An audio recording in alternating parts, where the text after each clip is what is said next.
Buongiorno a tutti! Oggi parleremo del miglior carro armato usato dai sovietici nella seconda guerra mondiale, l'IS-2.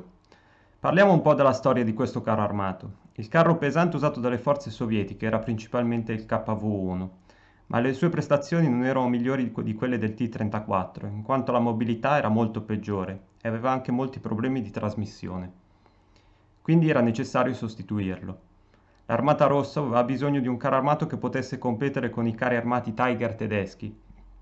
Il capo progettista del nuovo carro armato era Joseph Kotin, che decise di denominare il nuovo carro armato con il nome di Stalin. Così il carro armato fu denominato Joseph Stalin.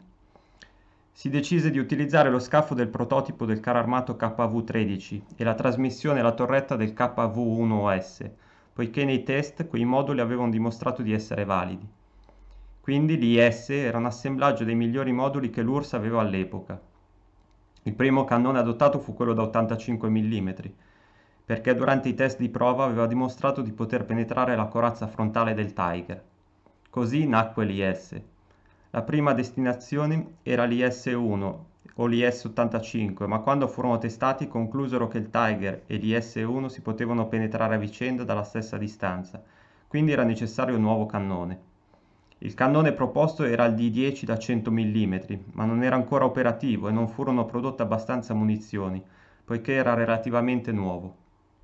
Quindi il cannone scelto da 122 mm A19 fu ribattezzato D25T. Il nuovo carro fu chiamato IS-122, ma il cannone ebbe problemi nella velocità di ricarica, che era molto lenta. Nei test il cannone da 122 mm aveva penetrato il nuovo carro armato Panther da 400 metri. Il proiettile aveva attraversato l'intero carro, fuoriuscendo dalla parte posteriore. Furono necessari miglioramenti al cannone e alla corazza. Il cannone ricevette una culata semiautomatica che garantiva una ricarica più rapida. Anche la piastra della corazza frontale fu modificata. Ora era completamente inclinata.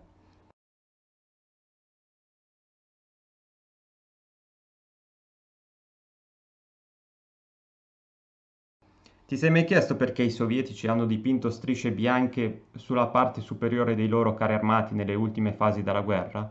Specialmente sugli S-2.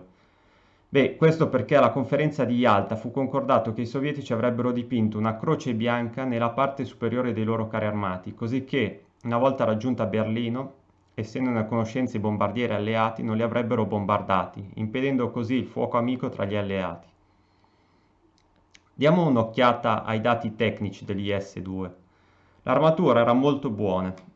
La piastra frontale aveva una pendenza di 30 gradi ed era spessa 120 mm, il che significava che era quasi impossibile penetrare anche dai lunghi 88 mm tedeschi, montati sui loro King Tiger, e dai nuovi cacciacarri.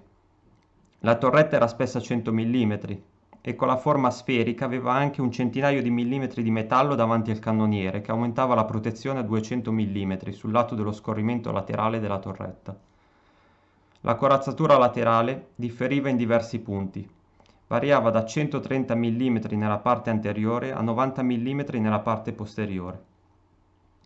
Sulla parte laterale e posteriore della torretta era di 100 mm. La corazzatura posteriore dello scafo aveva uno spessore di 60 mm.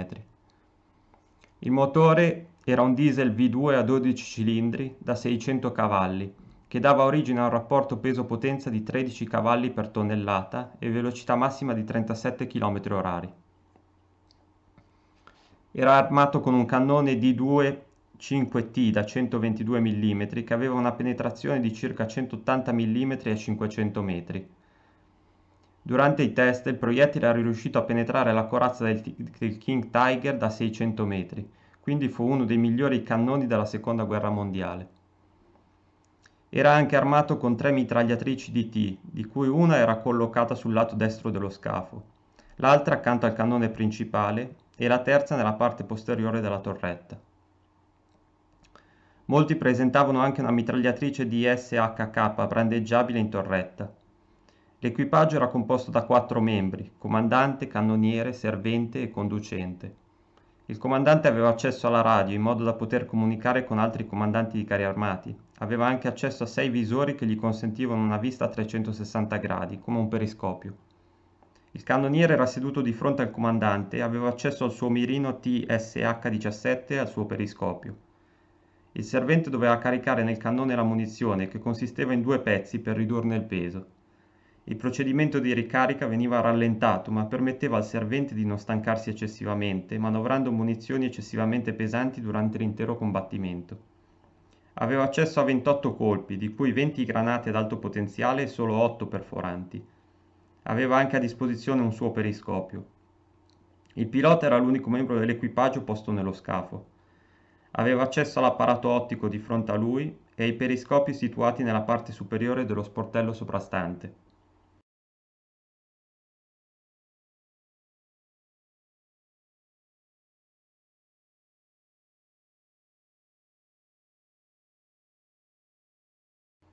L'IS-2 ha preso parte alle ultime fasi della Seconda Guerra Mondiale e alla battaglia di Berlino.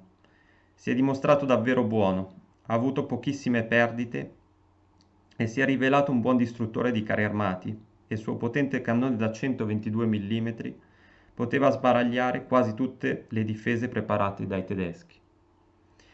Questo è tutto. Non dimenticate di cliccare qui sotto e visitare il sito www.operazionebarbarossa.weebly.com e di guardare il video sui mezzi corazzati. Grazie a tutti per avermi seguito e a presto.